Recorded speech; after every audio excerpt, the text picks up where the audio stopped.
शेखर चंद के पिता ने जब प्रॉपर्टी का बंटवारा किया तो उसके भाइयों ने धोखे से उसके हिस्से की प्रॉपर्टी भी अपने नाम करवा ली। जिस घर को उसके भाइयों ने छीना था उसमें उसका और उसके बेटे का बचपन बीता था, इसलिए उस घर से इनका गहरा रिश्ता था। शेखर का बेटा अरुण अक्सर इस मंदिर में आता था, इसलिए उसने सोचा कि क्यों न जाने से पहले आखिरी बार मंदिर को देख आऊं। मंदिर में पंडित जी हमेशा की तरह अरुण से मजाक करने लगे। अरुण ने उन्हें सारी बात बताई और अपने घर आ गया। शेखर चंद की बहन का घर भी यहीं आसपास ही था, इसलिए शेखर का बहनोई भी आया हुआ था। शेखर की अपने बहनोई के साथ अच्छी दोस्ती थी, इसलिए लगातार वह रोए जा रहा था क्योंकि वह जानता था कि शेखर अब कभी यहाँ वापस नहीं आएगा। अरुण का भी अपनी बुआ की बेटी के साथ बहुत ही प्यारा रिश्ता था, वह भी उसके साथ चलने की जिद कर रही थी। अरुण से पिता ने पूछा कि तुम्हारी साइकिल को ले चले या यहीं रहने दें। अरुण ने कहा, मैं इसे नहीं चलाऊंगा, इसे यहीं रहने दो। शेखर ने एक आदमी को कहा, यह साइकिल किसी जरूरतमंद को दे देना। इसके बाद शेखर चंद का पूरा परिवार चेन्नई रहने लगता है और देखते ही देखते 20 साल बीत जाते हैं, जहां अरुण भी बड़ा हो गया है। उसके गांव उसकी बुआ की बेटी बुबना की शादी थी। उसने जिद पकड़ ली थी कि वह अरुण भैया के बिना शादी नहीं करेगी, इसीलिए अरुण को 20 साल बाद अपने गांव जाना पड़ता है। अरुण अपने परिवार से विदा लेकर ट्रेन में बैठकर अपने गांव आता है। अपने गांव वह बाहर से अपने घर को देखता है। इसके बाद वह उस मंदिर में जाता है जहां पर वह बचपन में अक्सर जाया करता था। वहां पर वह उस हाथी को भी देखता है जिसके साथ वह बचपन में खेला करता था। वह हाथी अब बहुत बड़ा हो गया है। इसके बाद अरुण यहाँ से अपनी बहन की शादी में पहुंचता है, जहां पर कैमरे वाले का फोकस सीधा उसी पर आता है और लता उसे टीवी में देखकर पहचान लेती है। वह उसके पास आती है और दोनों इधर उधर की बातें करने लगते हैं। लता कहती है कि जिस शहर में ना आने के लिए मैंने तुम्हारे साथ शादी का रिश्ता तोड़ा था, आखिरकार मेरी किस्मत मुझे उसी शहर में ले आई। मेरा पति हर वक्त शराब पीते रहता है और बड़ी बड़ी बातें करता है, पर करता कुछ नहीं। फिर वह शादी के काम में व्यस्त होने के कारण चली जाती है और तभी यहाँ एक रहस्यमयी व्यक्ति आकर अरुण की आंखें बंद करके कहता है, पहचानो मैं कौन हूँ। अरुण बहुत कोशिश करता है पर उसे पहचान नहीं पाता। इसके बाद वह रहस्यमयी व्यक्ति उसके सामने आता है और कहता है, अब पहचानो मैं कौन हूँ। लेकिन फिर भी अरुण उसे नहीं पहचान पाता। अब इस आदमी का नाम फिल्म के अंत में बताया गया है, इसीलिए हम इसे एक काल्पनिक नाम राजू से जानेंगे। अरुण ने सोचा कि जब यह उसे अकेला छोड़ेगा तो किसी से पूछ लेगा कि यह कौन है, पर भाई लोगों, राजू चुंबक की तरह अरुण के पीछे लग जाता है। वह एक पल के लिए भी उसे अकेला नहीं छोड़ता।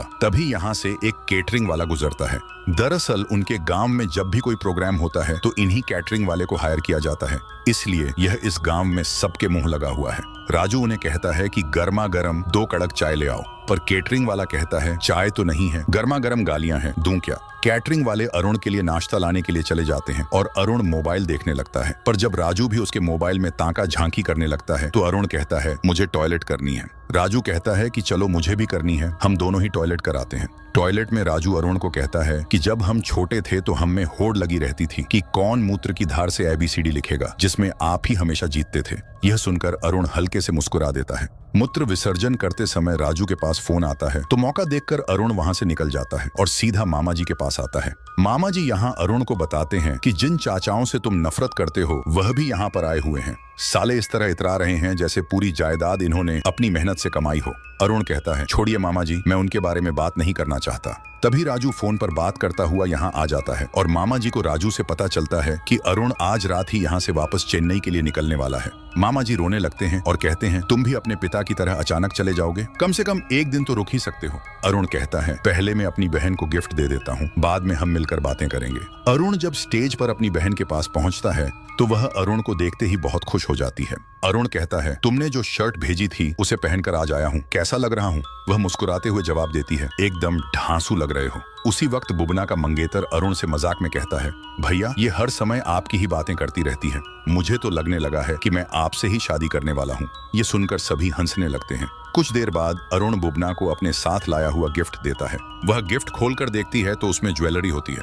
बुबना खुशी से कहती है, भैया आप इसे अपने हाथों से मुझे पहनाइए। अरुण मुस्कुराते हुए बुबना को अपने हाथों से ज्वेलरी पहनाता है। इस भावुक पल में दोनों की आंखें नम हो जाती हैं। बुबना अरुण से कहती है, भैया थोड़ा यह काम निपट जाए फिर हम दोनों साथ में खाना खाएंगे, आप अकेले मत खाना। लेकिन अरुण राजू से कहता है, हम जल्दी से खाना खा लेते हैं, फिर मुझे चेन्नई के लिए निकलना है। खाना खाते समय अरुण देखता है कि उसके चाचा लोग भी वहीं खाना खा रहे हैं। उन्हें देखकर उसका मूड बिगड़ जाता है और वह उठकर जाने लगता है, पर मामा जी उसे समझाते हैं, उन्हें इग्नोर करो, आराम से खाना खा लो, बाद में चले जाना। भोजन समाप्त करने के बाद अरुण राजू से कहता है, चलो तुम मुझे बस स्टैंड छोड़ आओ। पर राजू कहता है कम से कम बुबना को तो बता दो, वह आपके साथ खाना खाने वाली थी। अरुण मुस्कुराते हुए जवाब देता है अगर उसे पता चला तो वह मुझे जाने नहीं देगी। तभी मामा जी वहां आ जाते हैं और उन्हें राजू से पता चलता है कि अरुण अभी जा रहा है। मामा जी भावुक होकर कहते हैं तुम्हें इतनी जल्दी है, 2 मिनट भी रुक नहीं सकते? यह कहकर मामा जी रोने लगते हैं। मामा जी को रोते देख राजू भी अपने आंसू रोक नहीं पाता और भावुक हो जाता है।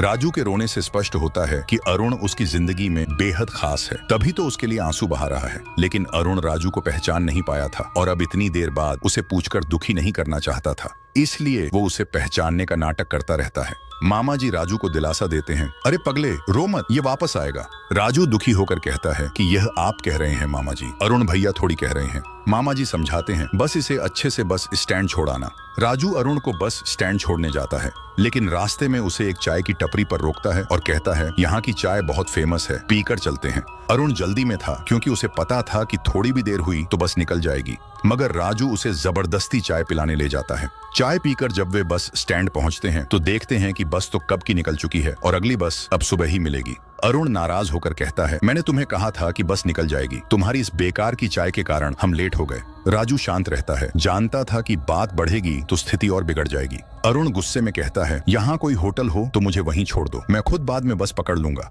राजू उसे समझाता है यहाँ के होटल बहुत अच्छे नहीं हैं। अरुण जिद करने लगता है तो राजू उसे एक होटल दिखाने ले जाता है। होटल की हालत देखकर अरुण का मूड और खराब हो जाता है और अंततः वह राजू के घर जाने के लिए तैयार हो जाता है। रास्ते में राजू अपनी पत्नी नंदिनी को फोन कर बताता है कि अरुण भैया हमारे घर आ रहे हैं। नंदिनी पूछती है ये अरुण भैया कौन है? राजू बताता है शेखर बाबा जो हमारे टीचर थे उनके बेटे हैं अरुण भैया। अरुण भी अपनी पत्नी को फोन कर देरी से लौटने की सूचना देता है। जब वे घर पहुंचते हैं तो नंदिनी अरुण का आदर पूर्वक स्वागत करती है और खाने के बारे में पूछती है। राजू तो खाना सुनते ही खुश हो जाता है, लेकिन अरुण बताता है कि वो शादी में खा चुका है। अरुण नहाने की इच्छा जताता है। राजू उसे बाथरूम दिखाता है और फिर दोनों में पहले नहाने का हल्का फुल्का मुकाबला शुरू हो जाता है। नहाकर दोनों देसी मिट्टी के बर्तनों में बियर पीते हैं। तभी अरुण की बहन बुबना का कॉल आता है, जिसे अरुण रिसीव नहीं करता। राजू बताता है कि नहाते समय उसने बुबना को बता दिया था कि अरुण उसके साथ है। अरुण उसके घर की तारीफ करता है, जिस पर राजू बताता है कि यह घर नंदिनी का है, मेरा तो छोटा सा झोपड़ा था। राजू बताता है कि नंदिनी के भाइयों में जायदाद को लेकर झगड़े होते थे, पर नंदिनी को घर बेचने का ख्याल ही दुख देता था। राजू ने मेहनत करके पैसे इकट्ठे किए और घर खरीद कर नंदिनी के नाम कर दिया। इसी घर में नंदिनी गर्भवती हुई, जिसे सुनकर अरुण उसे बधाई और शुभकामनाएं देता है। दोनों नशे में अंताक्षरी खेलते हैं और ये सब नंदिनी सुनकर मन ही मन खुश होती है। देर रात तक दोनों हंसी मजाक और बातों में मशगूल रहते हैं। फिर राजू भावुक होकर कहता है मुझे बचपन से ही नए नए खुशबूदार कपड़े पहनने का शौक था। जब तक मैंने खुद कमाना शुरू नहीं किया तब तक मैं तो एक चप्पल भी नहीं खरीद पाता था, हमेशा दूसरों के दिए हुए कपड़े ही पहनता था। रिश्तेदार भी दूरी बनाए रखते थे, आसपास रहते हुए भी दिलों में फासले थे। हमें उनके बच्चों के साथ खेलना तक मना था। कभी रास्ते में पिताजी मिल जाते तो मुंह फेर कर चले जाते। मैं बहुत छोटा था, लेकिन यह सब देखकर मन में बहुत दुख होता था। मुझे लगता था कि शायद पैसा ही सब कुछ है, पर आपके माता पिता अलग थे। आपके पिता ने हमेशा मुझे सम्मान दिया और आपकी माँ, सुखकू मामा, बुबना, सभी ने मुझे अपनापन और प्यार दिया। आपके बड़े भाई और आप भी। आपके परिवार से मिलकर ही मुझे यह सीखने का मौका मिला कि इंसान को उसके पैसों से नहीं बल्कि उसके दिल से देखा जाता है। तभी राजू के बाड़े में से किसी जानवर की आवाज आती है और वह तुरंत अरुण से कहता है भैया आइए, मैं आपको किसी से मिलवाता हूँ। राजू अरुण को बेल के पास लेकर जाता है और कहता है जब मैं इसे लेकर आया था तो ये बहुत कमजोर था, लेकिन मैंने इसकी खूब देखभाल की और अब देखो कितना ताकतवर बन गया है। अरुण को थोड़ा डर लग रहा था, लेकिन राजू उसे आश्वस्त करता है मैंने इसे अपने बच्चे की तरह पाला है। सुक्कू मामा ने इसे ट्रेंड किया और अब यह हर मेले में जीतता है। इसे आज तक कोई भी काबू में नहीं कर पाया। तभी नंदिनी का फोन आता है, आप पीछे वाले बाड़े में हो ना? राजू हंसते हुए झूठ बोलता है, नहीं, हम तो कुएं के पास बैठे हैं। नंदिनी कहती है मुझे बुद्धू मत बनाओ, फोन अरुण को दो, मुझे उनसे बात करनी है। राजू मजाक करते हुए कहता है तुम्हें इंग्लिश में बात करनी पड़ेगी ताकि मुझे पता चले कि तुम दोनों में से कौन सबसे अच्छी इंग्लिश बोलता है। नंदिनी कहती है ठीक है, और फिर अरुण से अंग्रेजी में बात करती है। आप जहाँ हैं वहाँ पीछे वाले बाड़े में एक कोबरा स्नेक का परिवार रहता है, इसलिए बेहतर होगा कि वहाँ से निकल आइए। कोबरा का नाम सुनते ही अरुण घबरा जाता है और जल्दी से कुएं के पास आकर बैठ जाता है। वह राजू से कहता है लोग गाय बकरी पालते हैं और तुम यहाँ सांप पाल रहे हो। राजू हंसते हुए कहता है, वो तो हमसे पहले से यहाँ रहते आ रहे हैं। इसके बाद राजू अरुण से कहता है, भैया मुझे याद है जब आप स्कूल में थे आपके पास एक साइकिल थी, उसे गांव छोड़ने से पहले आपने कहा था कि जरूरतमंद को दे देना। मेरे बाबा वह साइकिल घर ले आए और उसी से उनका साड़ी बेचने का धंधा चल निकला। उस साइकिल ने हमारे घर की आर्थिक स्थिति सुधार दी। साइकिल के साथ ही मेरी छुट्टियां बीत जाती थी। मेरे पिता ने हमेशा मेरे बड़े भाई को तवज्जो दी और मैं उनकी नजर में उतना खास नहीं था, पर उस साइकिल ने हमारी जिंदगी बदल दी। राजू की बात सुनकर अरुण भावुक हो जाता है। राजू कहता है, मैं हर शस्त्र पूजा के दिन उस साइकिल की पूजा करता हूँ, मेरे लिए ये भगवान से कम नहीं। अरुण साइकिल को देखकर पुरानी यादों में खो जाता है। फिर दोनों तय करते हैं कि साइकिल पर बैठकर नदी किनारे जाएंगे और ठंडी बियर का मजा लेंगे। नदी किनारे बातें करते हुए राजू अरुण से कहता है, अगर मेरा बेटा या बेटी हुआ तो उसका नाम आपके नाम पर रखूंगा, अरुण मोली। ये सुनकर अरुण हैरान और खुश होता है। वह सोचता है कि कोई उससे इतना भी प्यार कर सकता है। बातों के दौरान अरुण राजू को बताता है कि वह घर उसे बेहद प्यारा था, पर जब उसे खोना पड़ा तो उसने गांव लौटने का विचार ही छोड़ दिया। दोनों बातें करते करते साइकिल पर बैठकर घर आ जाते हैं। अरुण कहता है, अब हमें सो जाना चाहिए। राजू कहता है, ठीक है भैया, आप सो जाइए, मैं यहीं आपके पास बैठता हूँ। कल सुबह आपको हम तीनों का नाम लेकर आपको हमें आशीर्वाद देना पड़ेगा। इतना कहते ही राजू नशे में सो जाता है। अरुण को टेंशन होने लगती है कि इनका नाम क्या है। पूरा घर छानने के बाद भी उसे कुछ नहीं मिलता, इसलिए वह घबराकर चेन्नई लौट आता है। अरुण जब वापस शहर लौटता है तो उसकी जिंदगी में एक अजीब सी खामोशी छा जाती है। वह गहरे सोच में डूबा रहता है, क्योंकि उसे यह बात अंदर ही अंदर कचोट रही थी कि राजू उसे इतना चाहता है, फिर भी वह उसके बारे में कुछ भी नहीं जानता। इस भावना ने उसे बेचैन कर दिया। धीरे धीरे अरुण इस घर को वापस खरीदने के लिए अपने दोस्तों से पैसे उधार मांगने लगता है और अपने बॉस से भी 25 लाख रुपए उधार ले लेता है। साथ ही वह अब राजू की तरह मिट्टी के बर्तन में ही बियर पीने लगा था। अरुण की उदासी देखकर उसकी पत्नी उससे पूछती है, वहाँ कुछ हुआ था क्या? तुम इतने खोए खोए क्यों रहते हो? तब अरुण उसे राजू के बारे में सब बताता है। वह कहता है, राजू बहुत अच्छा इंसान है, उसे जानवरों से भी बेहद प्यार है और वह मुझे भगवान की तरह मानता है। इतना ही नहीं, अपने होने वाले बच्चे का नाम भी वह मेरे नाम पर रखने वाला है, पर मैं उसे अब तक ठीक से जान नहीं पाया, उसका नाम तक नहीं पता। उसकी पत्नी कहती है, तो फिर उसे फोन करके पूछ क्यों नहीं लेते? अरुण उदासी से कहता है, अब उससे पूछने की हिम्मत नहीं है, वह मुझसे कहीं ऊपर है। कुछ दिन इसी तरह गुजरते हैं। एक दिन अरुण अपने पुराने दस्तावेजों को छांट कर रहा होता है कि तभी उसकी बेटी को एक कार्ड पर राजू का फोन नंबर दिखाई देता है। राजू ने जबरदस्ती उसे यह नंबर दिया था। बेटी बहाना बनाकर अपने पिता से फोन मांगती है और चुपके से राजू का नंबर डायल कर देती है। फिर फोन अरुण को देकर कहती है, बात कीजिए पापा। अरुण हैरान रह जाता है। वह फोन उठाता है और उधर से राजू की आवाज सुनाई देती है, भैया आप बिना बताए क्यों चले गए थे? क्या भाई ऐसे जाते हैं? गलती मेरी है कि मैं ज्यादा सोता रहा। मैंने बाद में आपके दिए नंबर पर फोन भी किया, पर किसी और ने उठाया। फिर मैंने सुक्कू मामा से पूछा तो उन्होंने कहा कि आपको परेशान न करूं। लगता है कि मैंने आपको बहुत परेशान किया।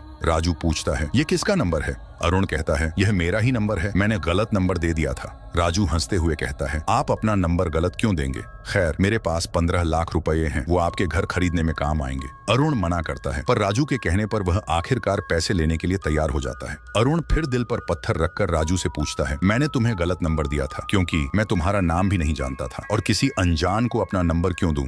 ये सुनकर राजू एकदम स्तब्ध रह जाता है। अरुण कहता है, चाहे तुम मेरे लिए अनजान हो, पर आज तुम मेरे लिए भाई से भी बढ़कर हो गए हो। राजू यह जानकर रोने लगता है कि अरुण उसे अब भी पहचान नहीं पाया। अरुण उसे माफी मांगते हुए कहता है, मुझे माफ कर दो, मैं बेहद शर्मिंदा हूँ। लेकिन जब राजू उसे माफ नहीं करता तो अरुण कहता है, मैं मर जाऊंगा, मुझे माफ कर दो। इस पर राजू कहता है, ठीक है, लेकिन पहले आपको भी मुझे माफ करना पड़ेगा। अरुण पूछता है, किस बारे में? राजू बताता है, जिस दिन आपकी बस छूट गई थी, मुझे उसे बस का सही समय पता था, लेकिन मैंने जानबूझकर आपकी वह बस मिस करवाई ताकि आप बुबना की शादी में रुक सकें और एक दिन मेरे साथ बिता सकें। इसके बाद दोनों एक दूसरे को माफ कर देते हैं। अरुण आखिरकार उससे पूछता है, कृपया मुझे बताओ कि तुम कौन हो? राजू मुस्कुराता है और उसे अपने साथ बिताए पलों की याद दिलाने लगता है। वह कहता है, जब मेरी गर्मियों की छुट्टियां हुई तो मेरे बाबा मुझे आपके गांव लेकर आए। पूरे रास्ते वह मुझे समझाते रहे कि वहां पर तमीज से रहना और गांव की भाषा मत बोलना। उन दिनों आप अपनी 10वीं की परीक्षा देकर 11वीं में लेने वाले विषयों के बारे में सोच रहे थे, फिर भी आप समय निकाल कर मेरे साथ बातें करते और जहाँ भी जाते मुझे अपने साथ ले जाते। आप बहुत खुश मिजाज थे और लोगों से बहुत प्यार से बात करते थे। राजू उसे अपने बचपन के और किस्से सुनाता है। एक बार आपने हमें थिएटर ले जाकर आइसक्रीम और पॉपकॉर्न भी खिलाई थी। हम सब बच्चों को सब्जी लाने के लिए बाजार भेजा जाता था और आप हमें सब्जियों के नामों से पुकारते थे ताकि हम उन्हें न भूलें। अरुण धीरे धीरे सब याद करने लगता है और पूछता है, गणेश का नाम क्या था? राजू बताता है, बिन्स। अरुण कहता है, रम्या भिंडी थी, मोना टमाटर और मधिया लगन गोभी। राजू हंसते हुए कहता है, और क्या आपको याद है गोभी का भाई कौन था? अरुण कुछ सोचते हुए कहता है, आलू। तभी अरुण को सब याद आ जाता है और वह भावनाओं में डूब जाता है। वह कहता है, आलू वो तुम ही हो ना? राजू मुस्कुरा देता है और कहता है, हाँ भैया मैं ही हूँ आपका आलू। आखिर आपके दिमाग की बत्ती तो जली। अरुण हंसते हुए कहता है, हे पटेटो। राजू मुस्कुराते हुए जवाब देता है, हाँ मैं ही हूँ आपका पटेटो। अरुण पूछता है, कैसा है रे तू? राजू थोड़ा नाराजगी जताते हुए कहता है, आखिरकार आपने पूछा तो सही कि मैं कैसा हूँ। अच्छा हूँ, पर इतनी देर बाद पूछने का ख्याल आया आपको। अरुण माफी मांगते हुए कहता है, अब तो माफ कर दे यार। राजू शरारत से कहता है, ठीक है मेरा असली नाम बताइए फिर माफ कर दूंगा। अरुण प्यार से कहता है, पटेटो। राजू जवाब देता है, ये नहीं भैया, और कब तक बचोगे? ये नाम तो आपने ही मुझे दिया था, मेरा असली नाम बताइए। अरुण हंसते हुए कहता है, इतनी आसानी से नहीं बताऊंगा, तुमने भी तो मुझे इंतजार करवाया है। राजू चिढ़ाते हुए कहता है, पता होगा तब बताएंगे ना, मेरे भाई का नाम तो आपको झट से याद आ गया था। अरुण मुस्कुराकर कहता है, किसने कहा कि मुझे तुम्हारा नाम याद नहीं है? अच्छी तरह याद है। राजू जिद पकड़ते हुए कहता है, तो फिर बताते क्यों नहीं? अरुण जवाब देता है, अभी नहीं बाद में बताऊंगा। राजू पूछता है, बाद में कब? इस पर अरुण कहता है, अरे चल फोन रख पटेटो। इसके बाद अरुण अगली बस पकड़कर राजू के गांव पहुंचता है और उसके घर जाकर दरवाजा खटखटाता है। जब राजू दरवाजा नहीं खोलता तो अरुण कहता है, नौटंकी बंद कर और दरवाजा खोल, मैं जानता हूं तुम दरवाजे के पीछे ही हो। आखिरकार अरुण उसका असली नाम मेंढगा पुकारता है और तभी राजू खुशी से भैया कहकर दरवाजा खोल देता है। और इसी के साथ यह प्यारी कहानी समाप्त हो जाती है। अगर आपको हमारी कहानी पसंद आई हो तो वीडियो को लाइक और चैनल को सब्सक्राइब करना मत भूलना।